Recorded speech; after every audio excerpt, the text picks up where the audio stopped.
Hi, welcome to தகவல் சேவை.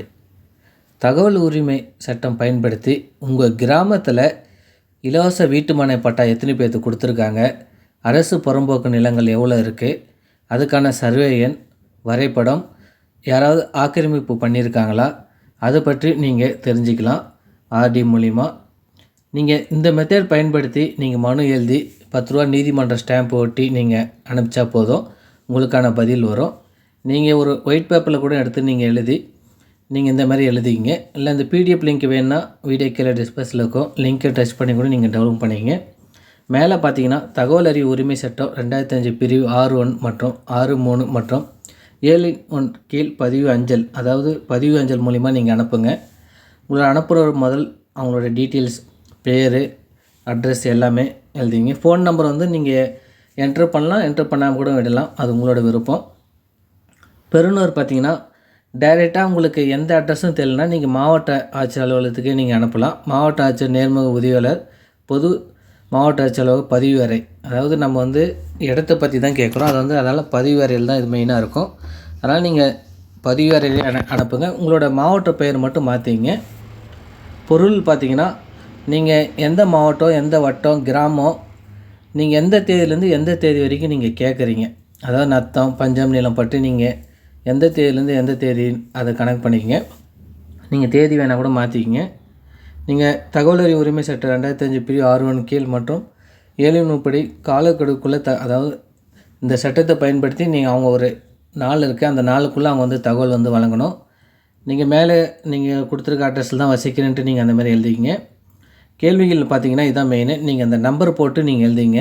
ஏன்னா அப்போ தான் அவங்க ஆன்சர் கொடுக்கும்போது அந்த ஒன்றுக்கு நேராக என்ன ஆன்சரோ அது அந்த 1 போட்டு ஆன்சர் கொடுப்பாங்க.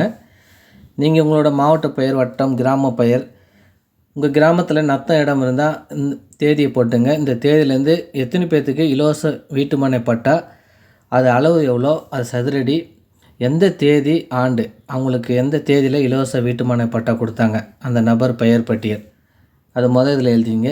ரெண்டாவதுல பார்த்தீங்கன்னா அதே கிராமத்தில் உங்களுக்கு அந்த தேதி, ஒவ்வொருக்கும் அந்த பட்டா விவரங்கள், சர்வே நம்பர் வந்து நீங்கள் கேட்கலாம். இப்போ ஒவ்வொருத்தருக்கும் பட்டா கொடுத்துருப்பாங்க, அவங்களுக்கு பழைய சர்வே நம்பரும் இருக்கும், புதிய சர்வே நம்பரும் இருக்கும், அது ரெண்டையும் கேட்டுங்க. அந்த இடத்துக்கான வரைபடம் கேட்டுங்க. உரிமையாளர் பெயர், இப்போ யார் பெயரில் இருக்கோ அதுவும் நீங்கள் கேட்டுங்க.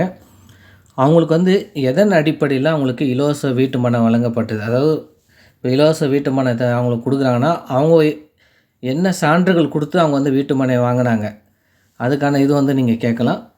நீங்கள் அந்த மாதிரி எழுதிங்க. சான்றுகள், அரசாணைகள், இல்லை மாற்றுத்திறனாளி, ஆதரவற்ற இருந்தால், இல்லை பிற காரணங்கள், நீங்கள் இப்படி கூட எழுதிங்க. மூணாவதுல பார்த்தீங்கன்னா அந்த கிராமத்தில், அதாவது உங்கள் கிராமத்தில் பஞ்சமி நிலம் இருக்கான்னு நீங்கள் கேளுங்க. பஞ்சமி நிலம் இருந்தால் அந்த இடத்துக்கான சர்வே நம்பரும், பட்டா நம்பரும், அந்த இடத்துக்கான வரைபடம், தற்போது யாராவது ஆக்கிரமிப்பு பண்ணியிருக்காங்களா பஞ்சமி நிலம், அது பயன்பாட்டில் உள்ளதா, அது நீங்கள் கேட்கலாம். நாலாவது பார்த்தீங்கன்னா உங்கள் கிராமத்தில் நத்த இடம் இன்னும் இருக்குதா, அப்படி இருந்தால் அந்த இடத்துக்கான சர்வே நம்பரும், பட்டா எண்ணும், வரைபடம், அந்த இடம் இப்போ யாராவது ஆக்கிரமிப்பு பண்ணியிருக்காங்களா, அவங்களோட பெயரும் நீங்கள் கேட்கலாம். எதன் அடிப்படையில், அதாவது நத்த நிலம் அவர்கள் பயன்படுத்தியிருக்காங்க, இப்போ ஒரு இடம் அரசு புறம்போக்குன்னா அவங்க எதன் அடிப்படையில் அவங்க பயன்படுத்திகிட்டு இருக்காங்க, அதுக்கான விவரம் கேட்கலாம். நீங்கள் அந்த இடத்த வந்து அரசு ஏன் அது வந்து நடவடிக்கை எடுக்கலை, இப்போ ஆக்கிரமிப்பு பண்ணியிருக்காங்க, அது ஏன் நடவடிக்கை எடுக்காமல் இருக்கிறாங்க, அதை பற்றி நீங்கள் அதை கேட்கலாம். லாஸ்ட்டாக பார்த்தீங்கன்னா 5, அதில் வந்து பார்த்தீங்கன்னா நீங்கள் மேலே கேட்டிருக்க அந்த ஆவணங்கள் அலுவலகம் இல்லை, அதாவது ஒரு சில அலுவலகத்தில் வந்து இருக்காது.